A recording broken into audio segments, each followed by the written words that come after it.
मेरा निवेदन है, इस दरवाजे को बंद कर दिया जाए। जो बाहर है वो बाहर रहे, जो अंदर है वो अंदर रहे।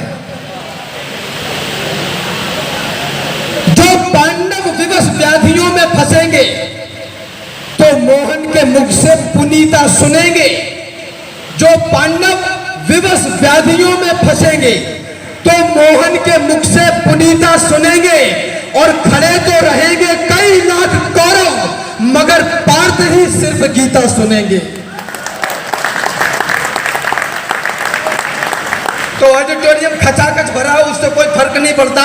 जो सुनने वाला और जो चिंतन मनन करने वाला, धरातल पर उतारने वाला है, वो एक व्यक्ति ही काफी है। ये दुनिया भर की कचंदर नहीं चाहिए। यहां से प्रारंभ कर रहा हूं। क्या है मेरा देश, किस्सा तेरा या मेरा हो, उसको सोचूंगा तोलूंगा, फिर भला लगे या बुरा लगे, जो सच है मैं तो बोलूंगा। क्या है मेरा देश, कहीं सीरिया में पैदा हो गए होते तो नानी याद आ जाती। जिस मातृभूमि में जन्म मिला, जिससे ऊंचा हो गया भाल, जिस धरती पर आने को लालायित रहते हैं महाकाल, जिस धरती पर पग रखते ही हिस्से में यह गौरव आया, इस गौरव के चरणों में मैंने सारा विश्व झुका पाया।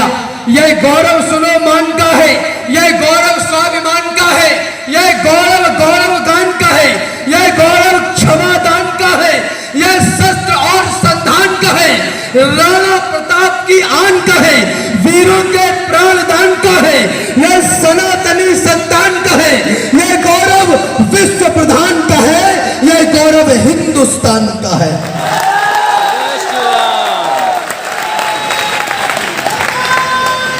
हमारे घर का पुरखा, हमारे घर का बड़ा अगर कुछ बोल रहा है, कुछ नहीं कर सकते तो सुन तो सकते ही। जवानी ही भवानी है, जो कुछ करना है अभी कर लो, बुढ़ापे में सीढ़ियां भी चढ़ उतर नहीं पाओगे। निवेदन करना चाहता हूं, मैं इसको क्या दे सकता हूं।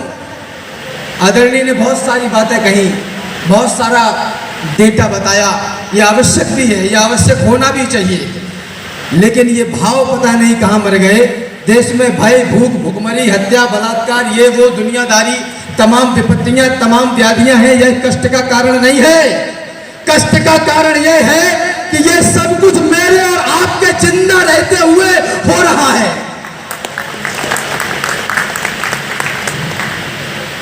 मैं इसको क्या दे सकता हूं, मैं इसको क्या दे पाऊंगा। संभव है यह जीवन देकर थोड़ा कुछ मूल्य चुकाऊंगा। जब तक इस तन में रहे प्राण, जब तक है कंठ में तरुणाई, जब तक वाणी में तेज रहे, गाऊंगा इसकी प्रभुताई। जब तक श्वासों की है कतार, जब तक धड़कन के बजे तार, तब तक गाऊंगा बार बार अपने भारत का चमत्कार। माना जीवन क्षणभंगुर है, मरना ही है, मर जाऊंगा, लेकिन वापस आने के लिए देवों के देव मनाऊंगा। जब मान जाएंगे महादेव, मांगूंगा दो वरदान यही, सब पुण्य कर्म रख लो मेरे और दे दो हिंदुस्तान यही। मैंने कहा हिंदुस्तान, तो मुझसे एक देश के बुद्धिजीवी वर्ग ने पूछा, तुम कट्टरता फैलाने का प्रयास कर रहे हो, ये हिंदुस्तान नहीं होता, हिंदुस्तान होता है, तुम अशुद्ध बोल रहे हो, आपका व्याकरण सही नहीं है। निवेदन करना चाहता हूं, टिप्पणी आप लोगों के बीच में मौलिक करना चाहता हूं।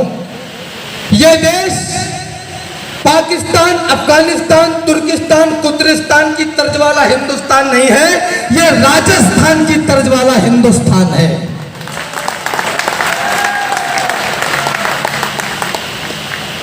जब तक श्वासों की है कतार, तन समर्पित, मन समर्पित और यह जीवन समर्पित, चाहता हूं देश की धरती तुझे कुछ और भी दे।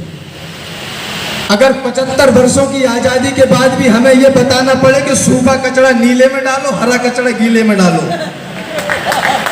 अरे वाहरे विश्व गुरुओं, यह किसी एक या दो व्यक्ति के काम करने से नहीं चलेगा। 1 अरब 32 करोड़ को बराबर बराबर मात्रा में अपना अपना काम पूरी जिम्मेदारी के साथ करना पड़ेगा। केवल नारे लगाने से काम नहीं चलेगा। और ये इसलिए भी कह रहा हूं, इस मंच पर देश के बड़े लोग उपस्थित हैं, मेरी भूमिका क्या है। मेरी भूमिका मात्र इतनी सी है, आपकी तालियां उठें। बुंदेलखंड में एक जगह है हरपालपुर, वहां के तत्कालीन राजा के यहाँ एक कवि, उनके दरबारी कवि हुआ करते थे। एक बार राजा तालाब में मछली पकड़ रहे थे, कविराज का निकलना हुआ। राजा ने विनोद करते हुए पूछ लिया कि कविराज बताइए, मेरी डोरी में फंसेगा क्या?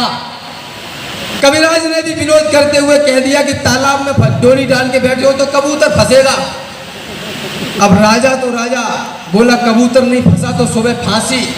डोर खींची गई, आदरणीय कबूतर ही निकला। कविराज कबूतर लेकर घर चले गए। जैसे ही उसको हाथ से छोड़ा, मां शारदा का प्रकट हुआ और बोला, कविराज सोच समझ के बोला करो, तुम्हारे चक्कर में कबूतर भी बनना पड़ता है। हम शब्द के साधक, दुनिया में ऐसा कुछ भी घटित नहीं हुआ जिसकी कल्पना न की गई हो। हम सवारी शब्द की करते हैं सीना तान कर, जो कह दिया वो होगा। हम सवारी शब्द की करते हैं सीना तान कर, इतिहास बदलाता हूं मत हैरान होना जानकर। शब्द से चौहान को भी दृष्टि देते हैं हमें, देश के पौरुष में हम आने नहीं देते कमी। राजपथ पर जब कभी सत्ताएं बेकाबू हुई, तब पकड़कर बाह उनकी हमने दी ज्वाला नहीं। हम कनक शंभू के संग में यातनाएं झेलकर बढ़ गए आगे, पहाड़ों पर्वतों को ठेलकर। वीर बुंदेला मराठा शौर्य कुलभूषण हुए, वीरता लिखकर सुनाकर महाकवि भूषण हुए। शब्द ही ब्रह्म है, महाकवि भूषण हुए।